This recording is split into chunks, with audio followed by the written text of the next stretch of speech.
Welcome to the deep dive, where we take interesting topics, dig in deep, so you can really get a handle on them quickly. Understand what really matters. Exactly. And today, we're looking at something that sounds simple, maybe, the Soothing Nude Color Palette. Yeah, but there's surprising depth there. We've been digging into this article from BrandCanvasStudio, Nude Color Palette for Elegant Designs. Right.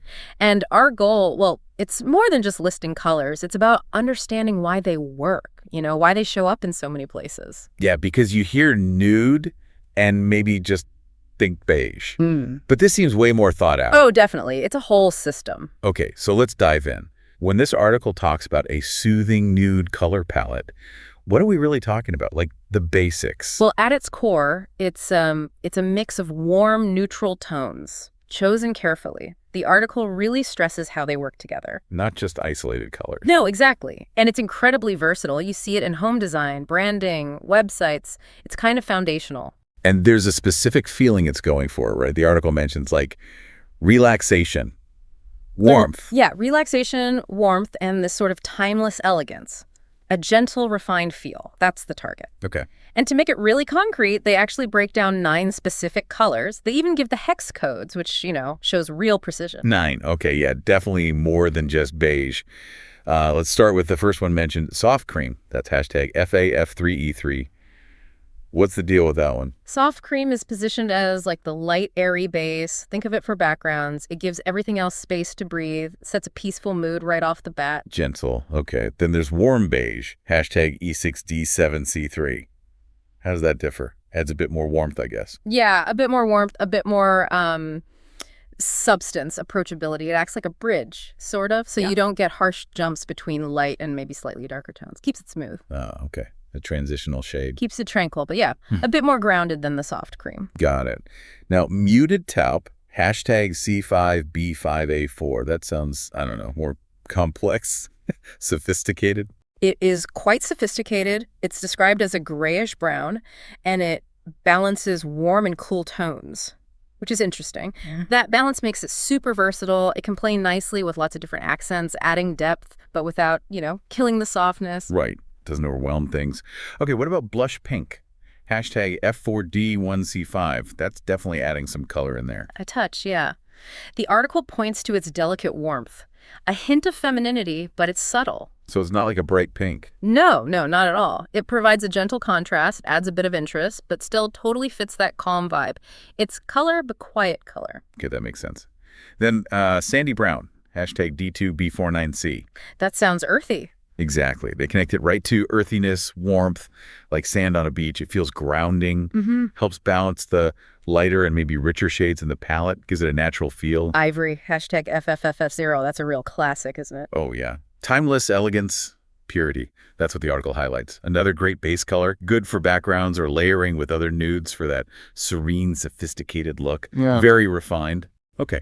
Moving into slightly richer territory, maybe. Caramel latte. Hashtag A3826E.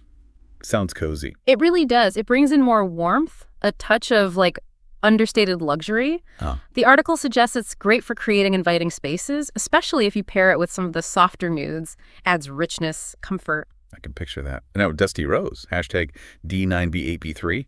That sounds almost vintage. Yeah, that's the word they use, vintage charm. It's a muted pink, but with this earthy undertone. It adds to the overall warmth, creates a cozy, maybe even romantic feel. Adds character, definitely. And the last one of the 9 is pale peach. Hashtag FCE8D5. Yeah. What does that bring to the party? Freshness, lightness. It's described as working well as a subtle accent. Just a hint. Exactly. It gives a little pop of vibrancy without disrupting the overall calm. A bit of energy, but still very gentle. Okay, wow. So this is clearly a really considered set of colors. Right. But let's step back a bit. Why would someone choose this nude palette? What are the big advantages?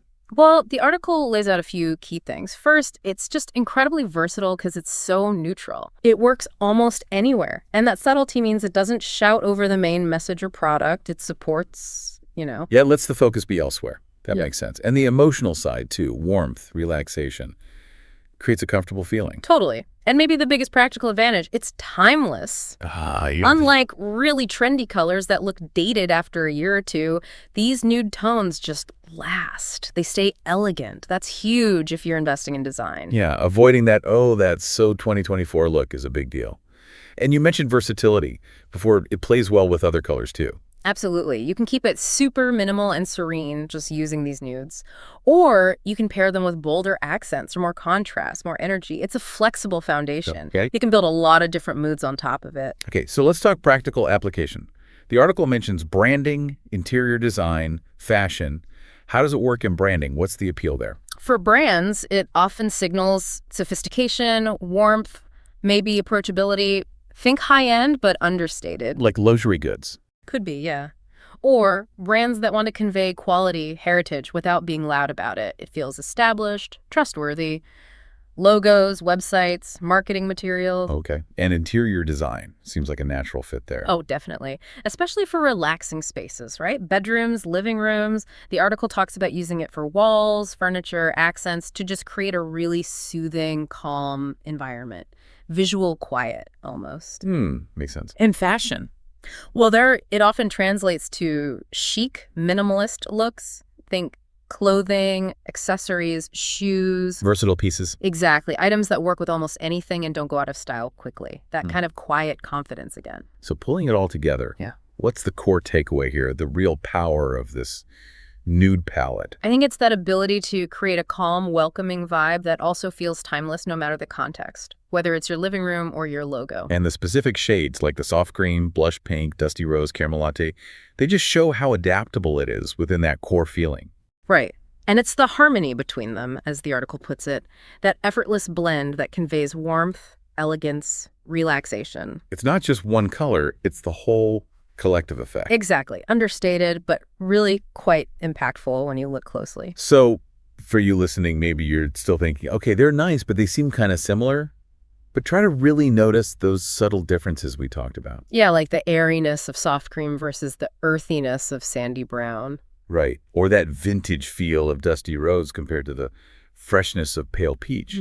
Think about how those tiny shifts might actually communicate different things, different brand personalities perhaps. Even if they look similar at first glance, look closer when you see these palettes out in the world. How do those slight variations affect your perception, your preferences? It's often in those details where the real design magic happens, isn't it? Totally. That's where the versatility and, the power of this seemingly simple palette really lies. And, looking into basic color theory principles can shed even more light on why these subtle choices work so well, why they affect us the way they do.